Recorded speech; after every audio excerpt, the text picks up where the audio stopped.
Good morning. This is Pastor Jeff. This is our daily lectionary readings for Friday, March 15th, 2024. Our psalm reading, once again, is going to be Psalm 51, 1 through 12. Our Old Testament reading is coming from the book of Exodus, chapter 30, verses 1 through 10. And then our New Testament reading comes from Hebrews, chapter 4, verse 14, and carries on through chapter 5, verse 4. Once again, with it being Friday, we're still going to be looking ahead to what is going to happen at church on Sunday. When I clicked up the tab, I have moved it over to the message. So let us engage in our scripture today. Psalm 51. Generous in love, God gives grace. Huge in mercy, wipe out my bad record, scrub away my guilt. Soak out my sins in your laundry. I know how bad I've been. My sins are staring me down. You're the one I violated, and you've seen it all. Seen the full extent of my evil. You have all the facts before you. Whatever you decide about me is fair. I've been out of step with you for a long time, in the wrong since before I was born. What you are after is truth from the inside out. Enter me then, conceive a new, true life. Soak me in your laundry, and I'll come out clean. Scrub me, and I'll have a snow-white life. Tune me in to foot-tapping songs. Set these once broken bones to dancing. Don't look too close for blemishes. Give me a clean bill of health. God made a fresh start in me. Shape a Genesis week from the chaos of my life. Don't throw me out with the trash or fail to breathe holiness in me. Bring me back from the gray exiles. Put a fresh wind in my sails. Give me a job teaching rebels your ways, so that your lost can find their way home. Commute my death sentence, God, my salvation God, and I'll sing anthems to your life-giving ways. Unbutton my lips, dear God, I'll let loose with your praise. Our Old Testament reading comes from Exodus chapter 30.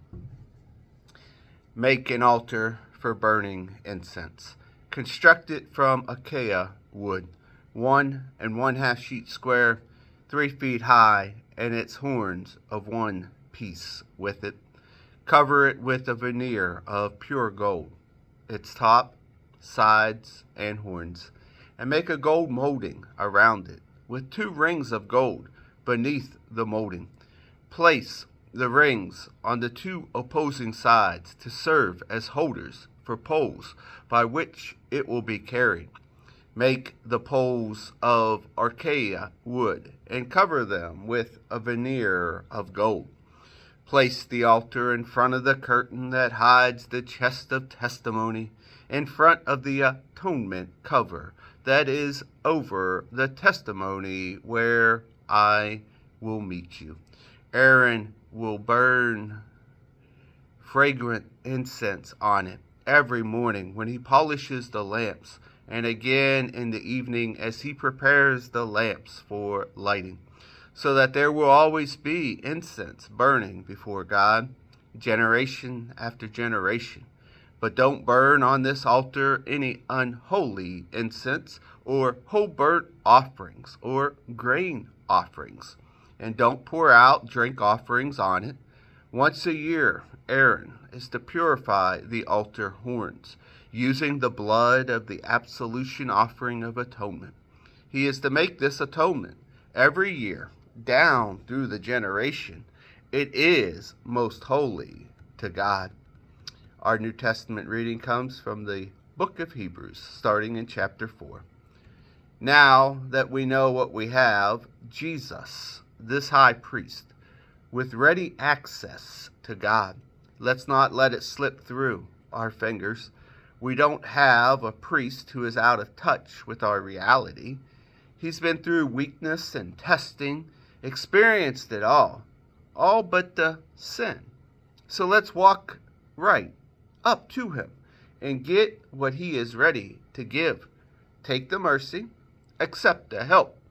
Every high priest selected to represent men and women before God and offer sacrifices for their sins should be able to deal gently with their failings, since he knows what it's like from his own experience. But that also means that he has to offer sacrifices for his own sins as well as the people's. No one elects himself to an honored position. He is called to it by God, as Aaron was. Neither did Christ presume to set himself up as the high priest, but was set aside by the one who said to him, "You are my son. Today I celebrate you." In another place, God declares, "You are a priest forever in the royal order of Melchizedek." And here ends our readings for the day.